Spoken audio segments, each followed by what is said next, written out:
أعوذ بالله من الشيطان الرجيم بسم الله الرحمن الرحيم للرجال نصيب مما ترك الوالدان والأقربون وللنساء نصيب مما ترك الوالدان والأقربون مما قل منه أو كثر نصيبا مفروضا صدق اللہ العظیم۔ گزشتہ آیتوں میں یتیم لڑکوں کے بالغ ہونے پر ان کے مال ان کو واپس کرنے اور لوٹانے کے سلسلے کا مسئلہ بیان ہوا تھا۔ گزشتہ سے پیوستہ مال کی حفاظت اور ایک نعمت ہونے کا ذکر کیا تھا۔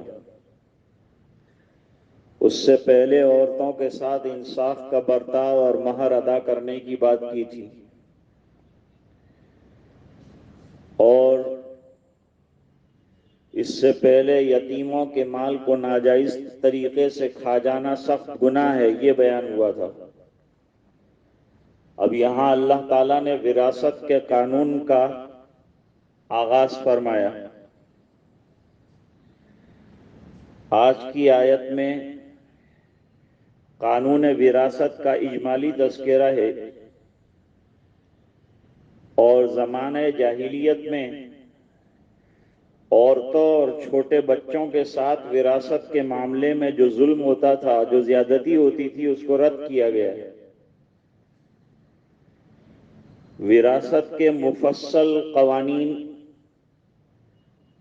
آگے آیات میں آ رہے ہیں، جن کو میں اجمالی طور پر بیان کروں گا، کیونکہ عام طور پر یہ فقہی مسائل ہر ایک کو سمجھ میں نہیں آتے، اور یہ علماء کا کام ہوتا ہے، پھر بھی سرسری طور پر سمجھانے کی کوشش کی جائے گی۔ زمانہ جاہلیت میں دیگر معاشرتی قوانین کی طرح وراثت کے لیے بھی کوئی مستقل قانون نہیں تھا۔ جو طریقہ پہلے سے رائج ہے اسی کے مطابق نسل در نسل عمل ہوتا رہتا تھا۔ وراثت کے متعلق مروجہ دستور یہ تھا کہ مرنے والے کے بیوی بچوں میں نہ تو بیوہ کو کچھ ملتا تھا، نہ بالغ بچوں کو کچھ ملتا تھا، اور اگر مرنے والے کا کوئی جوان بیٹا ہو تو ساری وراثت کا حقدار وہی سمجھا جاتا تھا، باقی بیوی بچے محروم رہ جاتے تھے۔ وہ لوگ باپ کی وراثت کا حقدار اس بیٹے ہی کو سمجھتے تھے جو بڑا ہوتا تھا، اور ایسا ہوتا تھا جو لڑائی میں حصہ لینے کے قابل ہو، تیر تلوار نیزہ چلا سکتا ہو، دشمن پر حملہ کر سکتا ہو، دفاع کر سکتا ہو۔ اور چھوٹے بچے اس معیار پر پورے نہیں اترتے تھے تو ان کو ترکے سے محروم کر دیا جاتا تھا۔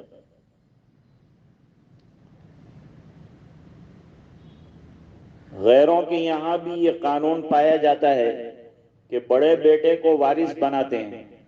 انگریزوں میں بھی کم و بیش یہی قانون رائج ہے۔ اسلام نے ایسے تمام قوانین جو لوگوں نے من گھڑت طریقے پر بنائے ہیں ان کو ظالمانہ قرار دیا، اور تمام اولاد کے ساتھ، بیوی کے ساتھ مساویانہ سلوک کرنے کا حکم دیا۔ اس لیے اللہ تعالیٰ نے وراثت کا وہ قانون نازل فرمایا جو حق اور انصاف پر مبنی ہے اور انسانی فطرت کے بھی مطابق ہے۔ حضرت عبداللہ ابن عباس رضی اللہ تعالیٰ عنہ کی روایت میں اس آیت کا شان نزول ملتا ہے۔ حضور پاک صلی اللہ علیہ وسلم کے زمانے میں ایک واقعہ پیش آیا۔ ایک صحابی تھے اوس ابن ثابت رضی اللہ تعالیٰ عنہ، ان کا انتقال ہو گیا، صاحب جائیداد تھے، اللہ نے اچھی جائیداد اور مال عطا فرمایا تھا۔ اپنے پیچھے ایک بیوی، دو بیٹیاں اور ایک کمسن بیٹا چھوڑا۔ اب ان کے جو بنائے ہوئے قانون تھے اس کے مطابق ان میں سے مرنار کے مال کا کوئی بھی حقدار نہیں تھا۔ چنانچہ انتقال کرنے والے کے بھائیوں سوید اور عرفتہ نے ساری جائیداد پر قبضہ کر لیا۔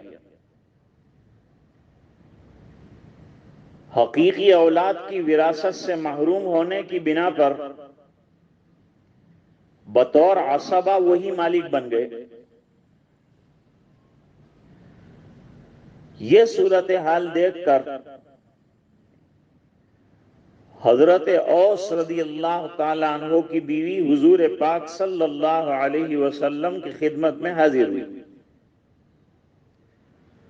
اور عرض کیا کہ اس کے پسماندگان میں سے، یعنی مرنے والے کے، میرے شوہر کے جو رشتہ دار ہیں ان میں سے ہم 4 لوگ موجود ہیں، میں، میری 2 بیٹیاں اور چھوٹا بیٹا، مگر وراثت میں سے ہم کو کچھ بھی نہیں ملا، اس لیے ہمارا گزر اوقات کا کوئی بھی ذریعہ باقی نہیں۔ بچیوں کی شادی کرنی ہوگی تو بھی مال کی ضرورت پیش آئے گی، وہ بھی ہمارے پاس نہیں ہے۔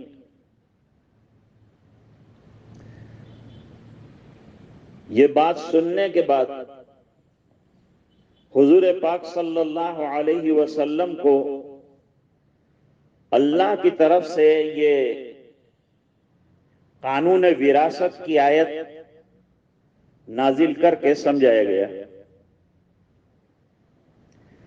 وراثت کے تفصیلی احکام ہیں، اس کو علم الفرائض کہتے ہیں اور اس کو نصف علم کہتے ہیں، اور اس کا تعلق بھی شریعت سے ہے۔ اپنے دماغ اور اپنے دل میں جو آئے اس طرح کرنے سے نہیں، شریعت نے جس کے جو حصے طے کیے ہیں اور مقرر کیے ہیں اس کے مطابق حصے تقسیم ہوگے، اور جو ورثہ ہوں گے ان کے لیے وصیت کا کوئی مقصد اور معنی نہیں۔ حدیث شریف میں فرمایا لا وصیت لوارث، جو پہلے سے میراث کے اندر حقدار ہے اس کے لیے وصیت کرنے کا کوئی مطلب نہیں ہوتا۔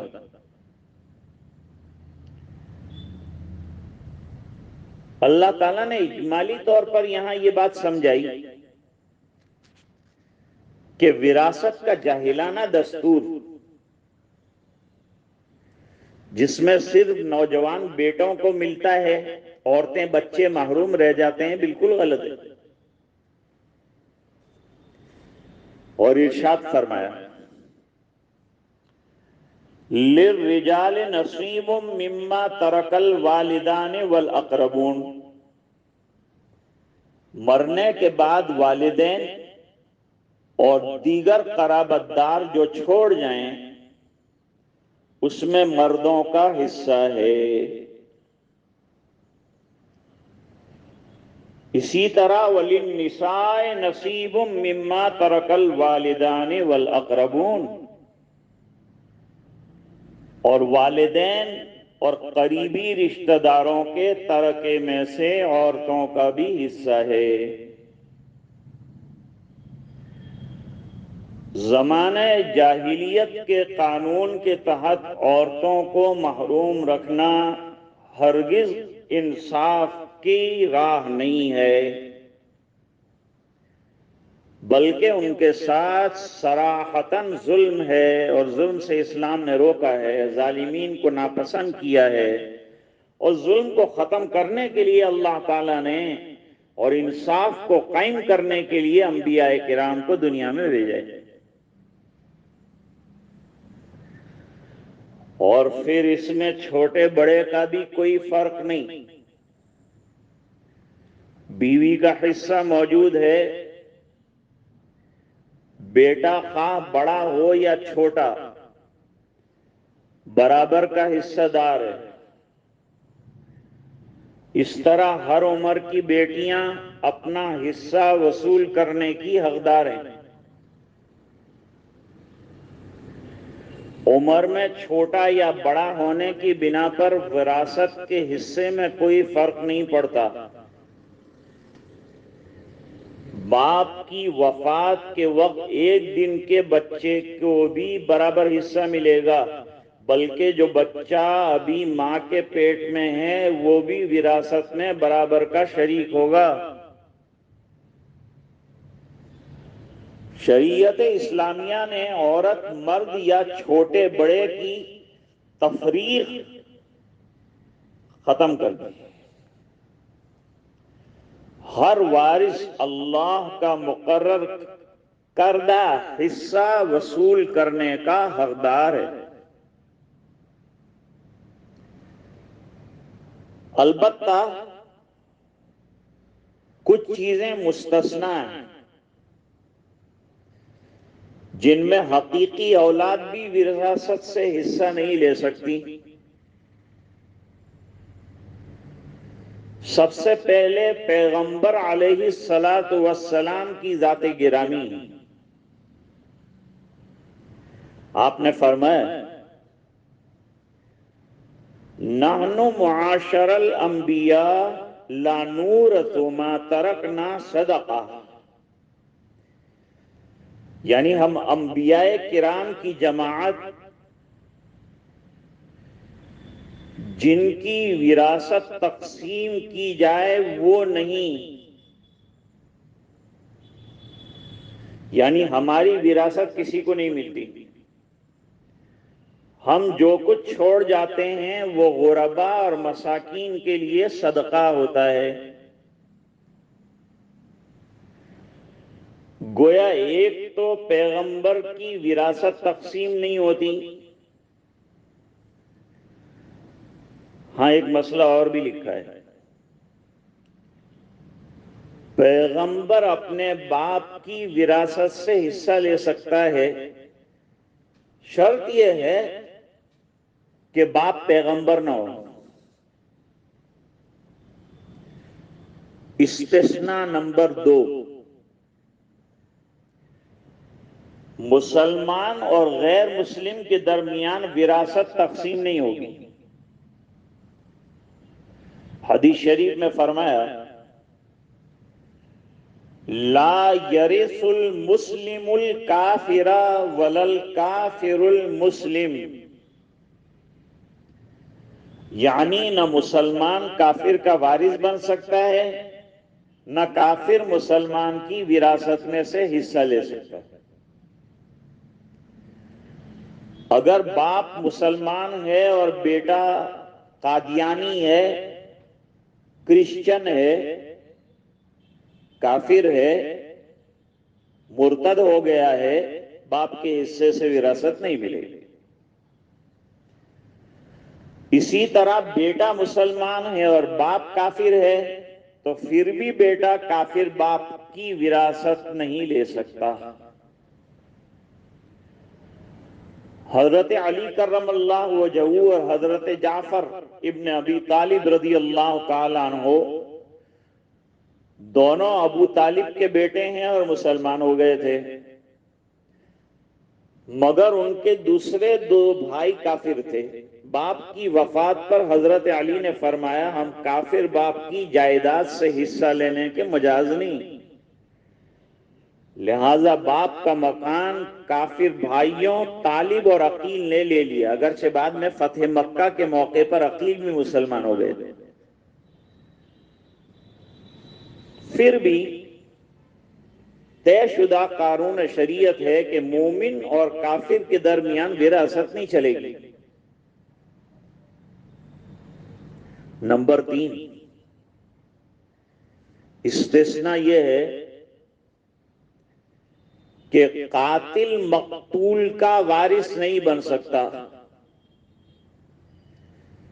بیٹے نے باپ کو باپ کا مال ہڑپ کرنے کے لیے قتل کر ڈالا،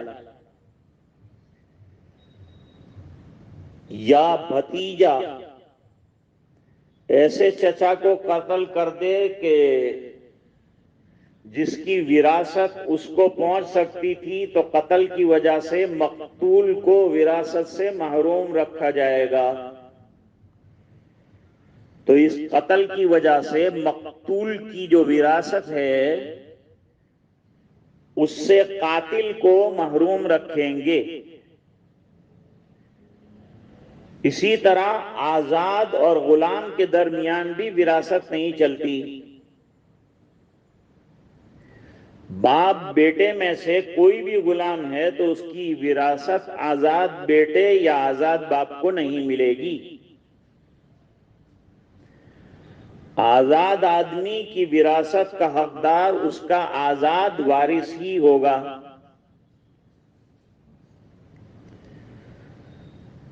اس آیت کریمہ سے یہ بات نکالی گئی ہے کہ ترکے کا مال جو مرنار چھوڑ کر جاتا ہے اس کی تقسیم ہونی چاہیے. مال چاہے تھوڑا ہو چاہے زیادہ ہو، سب کو تقسیم ہونا ہے. مما قل منہ او کثر. اب چھوڑے ہوئے ترکے میں نقدی ہو، سامان ہو، مکان ہو، جائیداد ہو، برتن ہو، زمین ہو، کپڑے ہوں، کسی کمپنی کے شیئر ہوں، کارخانے ہوں، ہر چیز ورثاء میں بانٹ دینی چاہیے. اور اگر وراثت تمام وارثان میں بقدر حصہ تقسیم نہیں ہوگی تو جو ارتکاز دولت پیدا ہو جائے گی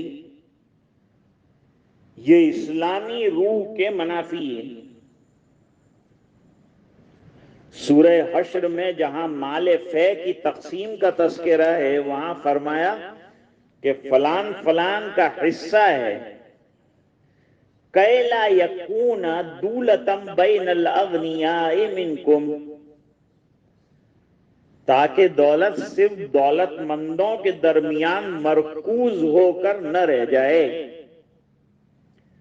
غریب غریب ہوتا چلا جائے، مالدار مالدار ہی بنتا چلا جائے. یہ غلط طریقہ ہے. اسے غربا اور مساکین سب تک پہنچنا چاہیے. معاشرے میں مال و زر اور دولت کی مثال ایسی ہے جیسے انسانی جسم میں خون. جسم کے جس حصے میں خون گردش کرتا ہے وہ حصہ زندہ رہتا ہے، اور جہاں خون کا دوران ختم ہو جاتا ہے وہ حصہ بیکار ہو جاتا ہے، مردہ ہو جاتا ہے. اسی طرح معاشرے کے جس طبقے میں مال کی گردش نہیں پہنچے گی وہ حصہ بھی ناکارہ ہوتا جاتا ہے. اسی لیے فرمایا کہ دولت پورے معاشرے میں گردش کرنی چاہیے. غربا، یتامہ، مساکین، فقراء، ورثاء سب کو ملنا چاہیے. لہذا وراثت تمام حقداروں میں تقسیم ہونی چاہیے. فرمایا کہ اگر 1 گز کپڑا 10 وارثوں میں قابل تقسیم ہے تو اسے تقسیم کرنا پڑے گا. ہاں، اگر ورثاء آپس میں طے کر لیں تو کوئی بھی ناقابل تقسیم چیز کسی ایک کے سپرد کر کے اس حصے دار سے اپنے حصے کے مطابق نقد پیسہ وصول کر لیا جا سکتا ہے. کارخانہ یا مکان ہے جسے عملی طور پر کئی حصے داروں میں تقسیم کرنے سے نقصان ہونے کا خطرہ ہے تو ایسی صورت میں اس چیز کی قیمت مقرر کر لی جائے. پھر وہ چیز کوئی ایک حصے دار اپنے ذمے لے کر باقیوں کو حصہ روپیہ ادا کر دے، یا پوری کے پوری جائیداد فروخت کر کے تمام حصہ داروں کے درمیان نقدی کی شکل میں لے لیا جائے۔ بہرحال ویلتھ کو سینٹرلائز نہیں ہو جانا چاہیے ایک طبقے کے درمیان۔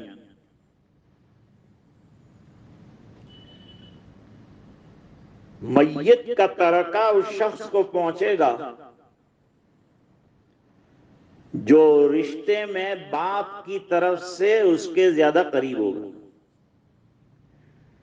پھر اس سے دور والا، پھر اس کے بعد اس سے دور کے رشتے دار وراثت کے حقدار ہوں گے۔ قرآن و سنت کی روشنی میں 3 قسم کے رشتہ دار وراثت کے حقدار ہوتے ہیں: ذوی الفروض، عصبات، ذوی الارحام۔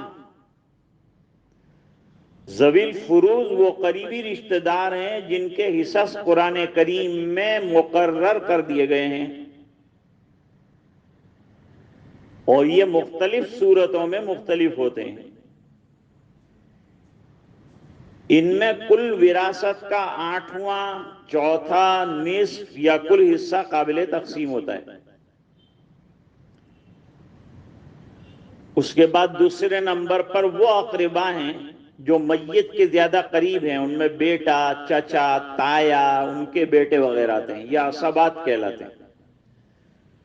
اور تیسرے نمبر کے رشتہ دار ذوی الارحام کہلاتے ہیں۔ جب باپ کی طرف سے میت کا کوئی وارث موجود نہ ہو تو پھر ماں کی طرف سے رشتہ دار بھی وراثت میں شامل ہوتے ہیں، جیسے ماموں، بھانجا۔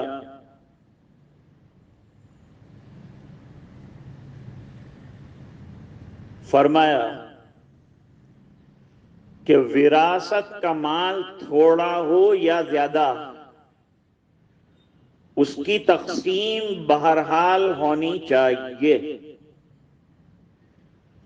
اور کم سے کم حصے دار کو بھی یہ کہہ کر کہ تیرا تو ذرا سا حصہ ہے، تجھے نہیں ملے گا، محروم نہیں کر سکتا۔ اللہ کا منشا یہی ہے، اس لیے آگے فرمایا نصیبم مفروضا۔ اللہ تعالیٰ نے یہ حصے اپنی حکمت تامہ سے مقرر فرمائے ہیں، ان میں کمی بیشی نہیں ہو سکتی ہے، اور حقدار ہوتے ہوئے محروم نہیں کیا جا سکتا ہے۔ وراثت کا یہ قانون کسی انسان یا مخلوق کا قانون نہیں، بلکہ جس نے دولت عطا فرمائی ہے اس اللہ کا بنایا ہوا حکمتوں سے لبریز یہ قانون ہے۔ اس میں ترمیم اور تنسیخ کا کسی کو حق نہیں۔ یہ تو اللہ ہی بہتر جانتا ہے کہ کس وارث کو کتنا حصہ دینا چاہیے اور کتنا ملنا چاہیے، اور یہ بھی اللہ ہی جانتا ہے کہ تمہارے حق میں کون سی چیز بہتر ہے اور کون سی نہیں۔ یہ اجمالی قانون آج بیان ہوا، بوجھ پڑا ہوگا آپ کے دماغ پر، لیکن یہ بڑے ضروری اور اہم مسائل ہیں جس کی طرف عام طور پر توجہ نہیں کی جاتی ہے۔ اس لیے آیات جو زیر غور تھیں، بلکہ ایک ہی آیت، اس کی تھوڑی سی تشریح آپ کے سامنے بیان کر دی، اگرچہ ہمارا آدھا گھنٹے تفصیل کا وقت ہے، لیکن ابھی آدھا گھنٹہ نہیں ہوا، لیکن یہ ایک آیت کا جو ترجمہ اور تھوڑی سی تشریح ہو سکی۔ اب اگر دوسری آیت مزید لیتے ہیں تو دوسرا آدھا گھنٹہ اور مزید لگ جائے گا، وہ بھی مسائل سے تعلق رکھتا ہے، اس بنا پر آج اس کو نہیں لیا گیا۔ اللہ تعالیٰ اگر عافیت اور زندگی عطا فرمائیں گے یہ سلسلہ انشاءاللہ جاری رہے گا اور مسائل سمجھاتے جائیں گے، اور آپ کے بھی انشاءاللہ سمجھ میں آئیں گے. ایسی کوئی بات اسلام میں دین میں نہیں ہے کہ سمجھ میں بالکل نہ آئے. غور سے آدمی سنے. اب لوگ یہ سمجھتے ہیں کہ تفسیر کے اندر تو بڑے بڑے واقعات اور قصے اور کہانیاں اور یہ سب ہونا چاہیے. تو قرآن کریم قصوں کی کتاب نہیں ہے. یہاں تو احکام بھی بیان ہوئے ہیں، مسائل بھی بیان ہوئے ہیں، اور احکام کی تفصیلات بھی آئی ہیں. کہیں اجمال ہے تو حدیث کے ذریعے سے اس کو سمجھانا پڑتا ہے، کہیں مسائل ہیں تو اس کی تشریح فقہا کی کتابوں کے ذریعے سے سامنے لائی جاتی ہیں. تو دین مکمل ہے تو مکمل اس کو سیکھنا ہے. مسائل بھی سیکھنا ہے، فضائل بھی سیکھنا ہے، دلائل بھی معلوم کرنا ہے. قرآن کتاب ہدایت ہے، اس کی ہر بات کو غور سے سننا ثواب بھی ہے، اور عمل درآمد کرنے کے لیے زندگی کا نصب العین بنا کر اللہ تعالیٰ نے قرآن کریم کو نازل فرمایا ہے. لہذا اس کا بڑا اہتمام کرنا چاہیے، اور سمجھ میں آئے نہ آئے غور سے اس کو سننا چاہیے. اللہ تعالیٰ ہم کو سمجھنے کی بھی توفیق عطا فرمائے. آج ایک حادثے کی خبر دینا ہے. حضرت مفتی عبداللہ صاحب رویدروی، جو بانی مبانی جامعہ مظہر سعادت ہاسوٹ، جو بڑے مدبر اور بڑے مفکر اور بہترین مبلغ اور بہترین مصنف تھے. بخاری شریف کی شرح اور دوسری کئی کتابیں جو ہے انہوں نے تصنیف فرمائی ہے، اور ان کی یہاں سے کتابیں نکلتی ہی رہتی تھیں، اور ان کی تالیفات بھی ہیں جس سے امت برابر استفادہ کر رہی ہے. بڑے مایہ ناز علمی شخص تھے. ایک عرصہ دراز سے علیل چلے جا رہے تھے، اور ڈائلیسس وغیرہ بھی ہو رہا تھا. پھر قید خانے جانے کی نوبت آئی. بڑی پامردی کے ساتھ اور استقلال اور استقامت کے ساتھ اور بڑے صبر و تحمل کے ساتھ وہ زمانہ بھی انہوں نے گزارا.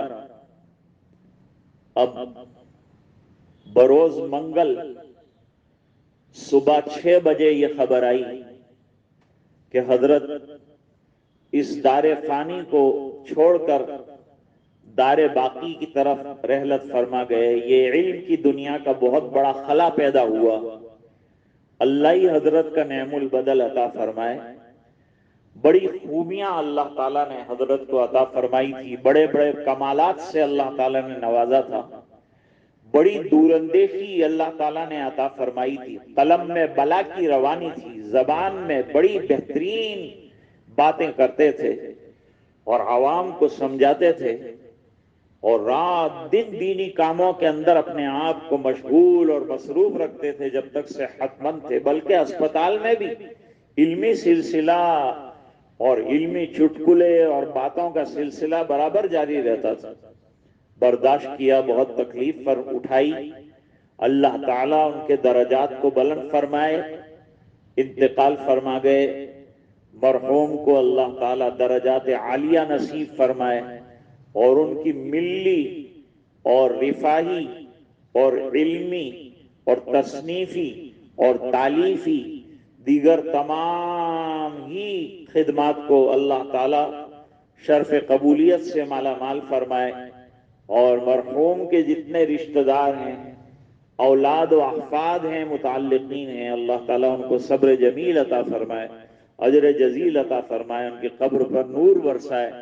ایصال ثواب کا اہتمام بھی کیا جائے اور پڑھ کر حضرت کو بخشا بھی جائے. حضرت کے گجرات پر بڑے احسانات ہیں. علم کی دنیا کا ایک چمکتا ہوا ستارہ تھے حضرت، اور ایک قمر منیر تھے. لوگوں کو بڑا فیض پہنچتا تھا، اور حضرت ہر ایک کے غم میں دکھ میں ٹوٹ پڑتے تھے. بڑا خیال فرماتے تھے، درد مند دل پایا تھا. سخاوت کا بڑا زبردست جذبہ تھا. کئی مدارس مساجد جو ہیں قائم فرمائے. ان کے ہاتھ سے کئی علماء بن کر ہاسوٹ سے نکلے، تاریخی مسجد بنائی، تاریخی مدرسہ بنایا. بڑے کام کیے اللہ تعالیٰ. ان کی خدمات کو قبول فرمائے، تاریخ اور گجرات ان کو بھول نہیں سکتا اور ان کی خدمات کو کبھی بھول نہیں سکتا۔ اللہ تعالی ہم سب کو ان کا نعم البدل عطا فرمائے، مرحوم کی بال بال مغفرت فرمائے۔ مناب بھائی سونیکا والوں کی والدہ کا بھی انتقال ہوا، ان کے لیے بھی دعا فرمائیں، اللہ تعالی مرحومہ کی مغفرت فرمائے اور لغزشوں کو درگزر فرمائے اور اعلی علیین میں بہترین مرتبہ عطا فرمائے۔ بسم اللہ الرحمن الرحیم۔ اللہم لک الحمد کلہ ولک الشکر کلہ وإلیک یرجع الامر کلہ علانیتہ وسرہ، آتنا فی الدنیا حسنہ وفی الآخرۃ حسنۃ وقنا عذاب النار، وادخلنا الجنة مع الأبرار یا عزیز یا غفار۔ اللہم انا نسألک الہدى والتقى والعفاف والغنى، نسألک العافیہ فی الدنیا والآخرہ۔ اللہم اعنا على تلاوة القرآن وذکرک وشکرک وحسن عبادتک۔ اللہم وفقنا لما تحب وترضى واجعل آخرتنا خیرا من الأولى۔ رب اغفر وارحم وتجاوز عما تعلم انك انت العز الاکرم۔ اللهم اغفر لنا ولوالدينا ولأساتذتنا ولمشايخنا ولمن حق علينا ولمن أوصانا بالدعاء، واغفر لجميع المسلمين والمسلمات والمؤمنين والمؤمنات الأحياء منهم والأموات إنك سميع قريب مجيب الدعوات یا قاضی الحاجات إنك على كل شيء قدير۔ اے اللہ ہمارے گناہوں کو معاف فرما، کوتاہیوں سے درگزر فرما، اپنا فضل اور کرم شامل حال فرما، رحم کے اور کرم کے فیصلے فرما، ہمیں قرآن کریم کی فہم عطا فرما، قرآن کریم کی تلاوت کا ذوق عطا فرما، اہل اللہ کے ساتھ بیٹھنے کا جذبہ عطا فرما، ان کی باتیں سننے کا ذوق عطا فرما، اس پر عمل کرنے کا شوق عطا فرما، ہمارے دلوں کے بگاڑ کو دور فرما، ہمارے ظاہر اور باطن کی اصلاح فرما، حضور پاک صلی اللہ علیہ وسلم کی سنتوں پر عمل کرنے کی توفیق عطا فرما۔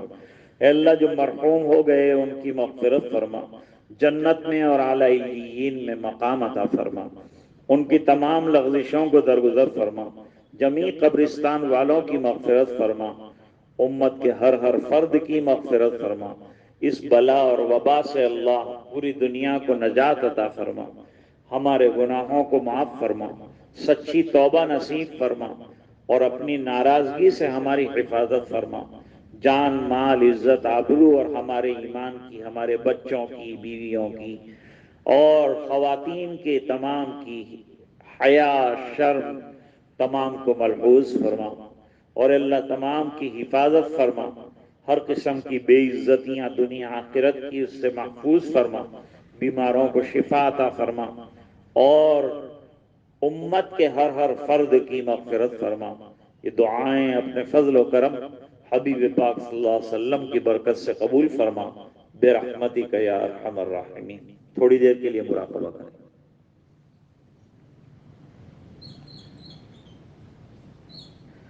مراقبہ اللہ کی رحمت کے انتظار اور دھیان میں بیٹھنے کا نام ہے۔ آدمی کو تھوڑا وقت نکالنا چاہیے، اور جہاں دنیا بھر کا دھیان رکھتا ہے، دھیان کرتا ہے، وہیں جو ہے دین کا دھیان، اللہ کا دھیان، اللہ کی رحمتوں کا دھیان لے آئے، اپنے دل کے اندر اس کو جگہ دے اور اپنے دل کو منور کرے اللہ اللہ سے۔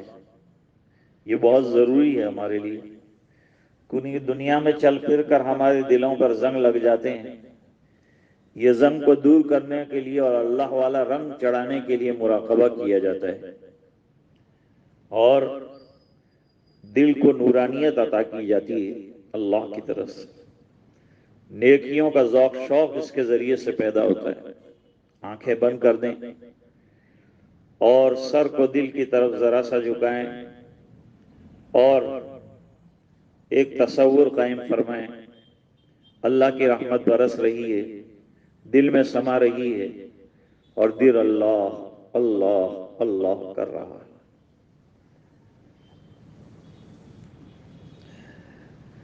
اے خفتہ دل بیدار شو، بیدار شو، بیدار شو۔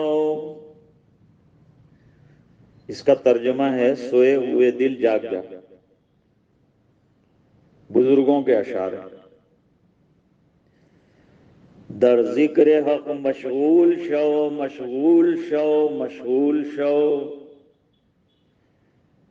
اللہ کی یاد میں مشغول ہو جا، مشغول ہو جا، مشغول ہو جا، تاکید کی جا رہی ہے۔ عزیزو دوستو یارو یہ دنیا دار فانی ہے، دل سے مت لگاؤ تم لحد میں جا بنانی ہے۔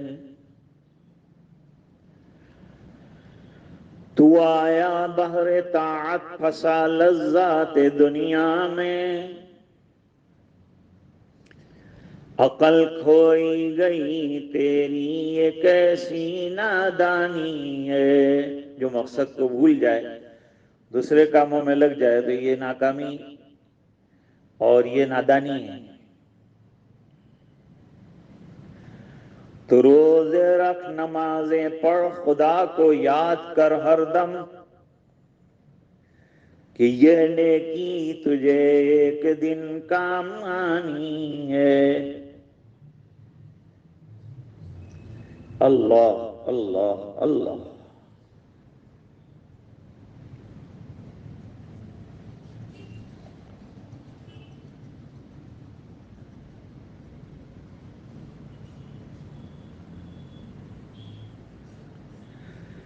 آنکھیں بند کی، جسم کو بے حرکت کیا تو سوچو کہ کسی کے کہنے پہ کر لیا، اختیار میں بھی تھا، کسی دن اختیار چھن جائے گا تو کیا ہوگا؟ اور ایک دن ایسا آئے گا کہ سب اختیار چھن جائیں گے، بے اختیار، بے بسی، بے کسی ہو جائے گی۔ اللہ تعالی ہم سب کو عمل کرنے کی توفیق عطا فرمائے۔ ربنا اغفر لنا ولإخواننا الذين سبقونا بالإيمان ولا تجعل في قلوبنا غلا للذين آمنوا ربنا إنك رؤوف رحيم۔ اللهم أعنا على تلاوة القرآن وذكرك وشكرك وحسن عبادتك۔ اللهم لا مانع لما أعطيت ولا معطي لما منعت ولا راد لما قضيت ولا ينفع ذا الجد منك الجد۔ اللهم إن قلوبنا ونواصينا وجوارحنا بيدك لم تملكنا منها شيئا فإذا فعلت ذلك بنا فكن أنت ولينا واهدنا إلى سواء السبيل۔ اے اللہ ہماری ٹوٹی پھوٹی محنت کو قبول فرما، اے اللہ ہمارے دلوں کو روشن فرما، نور معرفت سے منور فرما، اے اللہ ہماری زبانوں کو ذاکر بنا دے، اے اللہ دل کو شاکر بنا دے، اے اللہ جسم کو تیرے احکام سنتوں کا رسول پاک صلی اللہ علیہ وسلم کی پابند بنا دے۔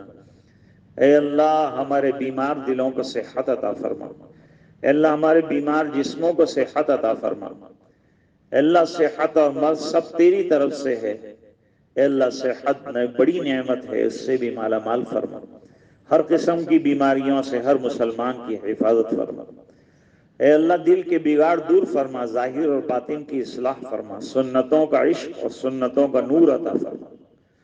اے اللہ یہ دعائیں اپنے فضل و کرم حبیب پاک صلی اللہ علیہ وسلم کی برکت سے قبول فرما۔